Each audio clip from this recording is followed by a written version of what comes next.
அடுத்த நாளும் ரொம்ப சந்தோஷமா தான் தொடங்கும் அப்படின்ற நம்பிக்கையோட தான் அன்னைக்கு நாங்க எல்லாரும் தூங்க போனோம். ராத்திரி 2 மணிக்கு ஒரு பயங்கரமான சத்தம். என்னன்னு எழுந்து கண்ணு திறந்து பார்க்கும்போது எங்க வீடை சுத்தி தண்ணி சூழ்ந்திருந்தது.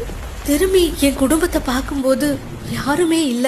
என் பேர குழந்தையோட கை விரல் மட்டும் என்னால பார்க்க முடிஞ்சது. அட்லீஸ்ட் அவளையாச்சும் எப்படியாவது காப்பாத்திடணும் அப்படின்னு சொல்லி நீந்தி அவளை என் கையால புடிச்சு தூக்கிட்டேன். அதுக்கப்புறம் என் ஒரே லட்சியம், என் உயிரை கொடுத்தாச்சு இவளை நான் காப்பாத்திடணும் அப்படின்னு மட்டும்தான் இருந்தது.